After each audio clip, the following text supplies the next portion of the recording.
first time I heard my name whispered in the woods, I thought I was imagining things. Now I hear it from inside my house. I've always been drawn to the solitude of the wilderness. The silence between the trees, the distant hoot of an owl, the way the wind moves like whispers through the branches, it gave me peace. Or at least, it used to.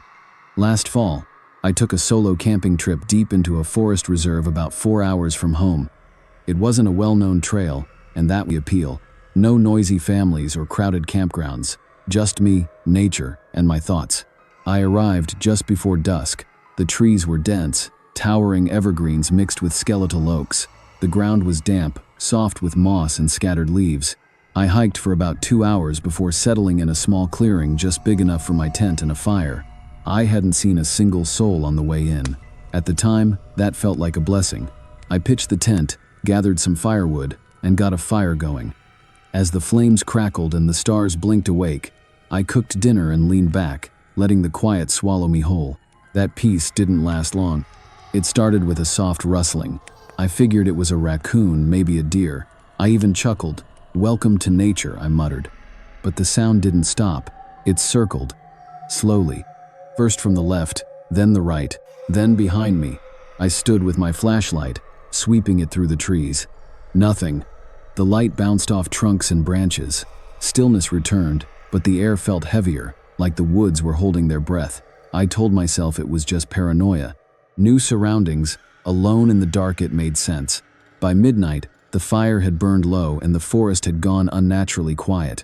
You don't realize how loud silence is until you're wrapped in it, completely alone. I lay in my sleeping bag, heart beating like a drum, listening. That's when I heard it. A voice. Soft. Low. Close. It whispered my name. Daniel. I stiffened. Every nerve in my body screamed. At first, I thought it had to be the wind, maybe the trees creaking. But then it came again, louder, clearer. Daniel. It was right outside the tent. I didn't move. My flashlight sat beside me, but I couldn't reach for it. My muscles were locked in fear. Then came footsteps. Slow, deliberate, circling the tent. Not heavy barefoot. Soft. And then, the zipper began to slide down. I screamed, loud and raw. I snatched the flashlight and aimed it at the opening. No one was there, but the zipper was halfway down. I stayed up the rest of the night, gripping the flashlight and a pocket knife. The voice didn't return. Neither did the footsteps. When the first hint of daylight pierced the canopy, I stumbled out, trembling, sleep-deprived and shaken. That's when I saw the footprints. Dozens of them, small, barefoot prints, surrounding the tent. But they weren't normal. The toes were elongated, twisted, claw-like, and none of them led away. They just stopped. I turned to dismantle the tent and that's when I saw it. Across the clearing, maybe 30 feet away, standing between two trees, it looked like a child. Barefoot, pale, and still. But something was wrong. Its limbs were too thin. Its arms hung too long, fingers like skeletal branches, and its face was blurry, like trying to focus on a photo that wouldn't resolve. No eyes, no mouth, just a soft, shifting smear. But I could feel it staring at me. The air dropped 10 degrees. The woods were silent, but my ears rang with a pressure that made me nauseous. Then it stepped forward. The movement was jerky, like it was skipping frames in reality. It didn't make a sound, not a crunch of leaves, not a single breath. I backed away, slowly, flashlight trembling in my hand. That's when it spoke, not aloud, but inside my mind. "You heard me." The voice was cold, without age or gender, a thought more than a sound. My legs finally obeyed me. I turned and ran, leaving my tent, my gear, everything. I ran blindly through the forest, branches clawing at my face and arms. My only thought was get away. About a mile down the trail, I passed an old wooden sign I hadn't noticed before. Weathered and cracked, barely legible. But I read the words. "In memory of the lost children, 1932. No names, no explanation. I didn't stop running. I never went back for the gear. I don't camp alone anymore. I barely sleep through the night. Some nights, I wake up to silence, so heavy, it feels like a weight pressing on my chest. And sometimes, in the stillness, I hear my name, whispered, drawn out, waiting. Last week, I found muddy footprints by my window, barefoot, small, with those same long, claw-like toes. Whatever was in that forest didn't stay there. It followed me home, and it's still watching.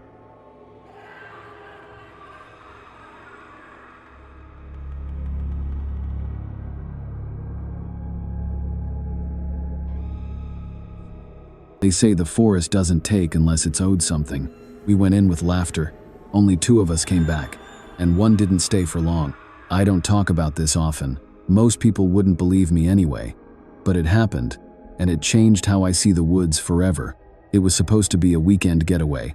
Me, my cousin Eli, and our friend Mark decided to head deep into the pines 50 miles from town. No cell signal, no cabins, no trails, just forest. Eli knew the area.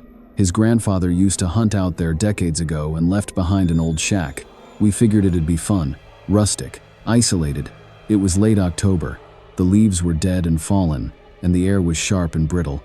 We hiked miles in through a forest so dense the sunlight barely touched the ground. That silence between the trees, it was unnatural. It swallowed every word we spoke. We found the shack just before sunset. It was intact enough to keep the wind out 4 moldy walls, no windows, and a sagging roof. Still, it felt wrong. The kind of wrong your gut recognizes long before your mind catches up. We lit a fire outside, roasted some food, and tried to laugh off the unease. But around 10 p.m., Mark went still. His eyes locked on the tree line. "Do you see that?" he whispered. Eli and I turned. At first, I saw nothing, just black trunks and the shifting of branches. But then, I saw it too. A shape. Tall. Too tall. Standing perfectly still between the trees. Human-shaped, but not right. It seemed to blur at the edges, like it didn't belong in this world. As if the forest itself was trying to reject it. And it was watching us. No eyes, no face, just a pale blur where the head should be.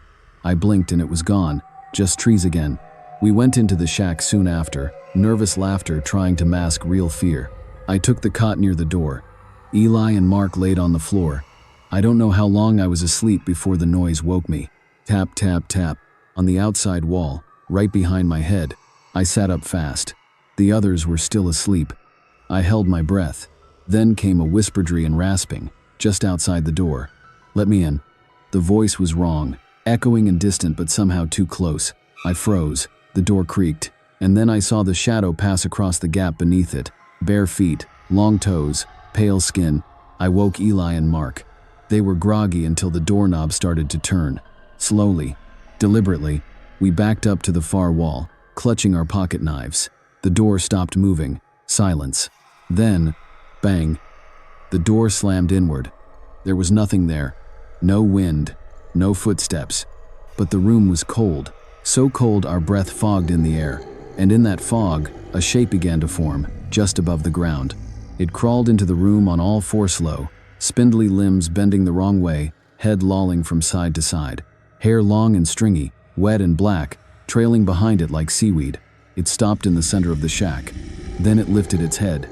Its face, there wasn't one, just skin, stretched smooth like it had been sewn shut. No mouth, no nose, only 2 black holes where eyes should be. Then it screamed not with sound, but into our minds. A pressure, like 1,000 voices shrieking at once inside your skull. We covered our ears, but it didn't stop. Mark lunged for the door. The thing turned toward him, and in a blink it was gone. So was Mark. Just vanished. The door wide open, nothing outside but darkness. We didn't sleep. We just sat there in silence, too afraid to speak, too scared to move. The darkness felt alive, like it was pressing in from all sides. When morning finally came, pale light trickled through the cracks in the shack. We stepped outside, hoping it had all been a nightmare.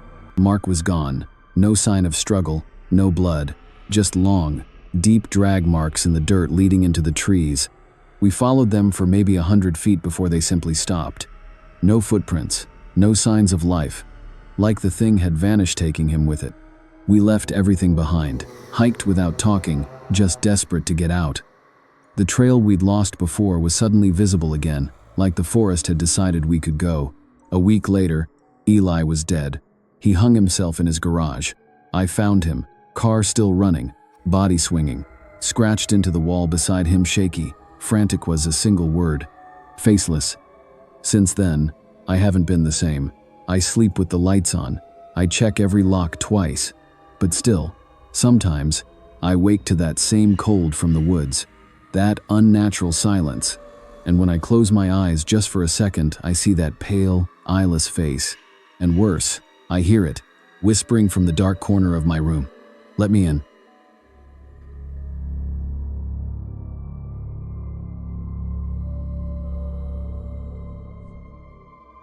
I should have listened when they told me not to go. The forest wasn't just strange, it was wrong. The kind of wrong that seeps into your bones and lingers long after you leave if you're lucky enough to make it out. Most places quiet down after dark. That one? It wakes up. Even now, I remember the way the trees twisted like broken limbs, gnarled and ancient, shaped by storms no one remembered.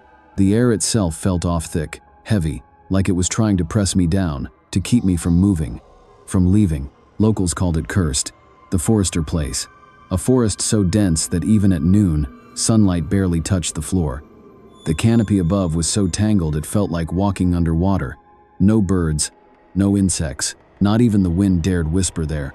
And the silence, God, the silence. The deeper I went, the more the world seemed to fall away. No sound, no time, just the creak of branches, and the sense that something was always behind me, just out of sight. That something, they called it the Skull Walker. I thought it was just a story. You know, the kind of tale old people tell around fires to keep kids in line. But I wasn't a kid. I was 22. I'd hunted in worse places. Braver than most, or maybe just more arrogant. They said he wasn't a manot anymore. Not quite a spirit either. Something in between. A being born of betrayal and pain, cursed to wander that cursed forest until the earth itself forgot his name. I thought I was prepared. I brought a lantern, a bow, a hunting knife, and enough courage to kill a bear. But courage means nothing when you're standing in the dark, and the shadows are breathing. I entered the woods just before midnight. The chill hit me fast, biting through my coat, and the ground was wet, muffling every step. My lantern flickered, casting strange shapes that didn't always stay still. The branches above formed a cage.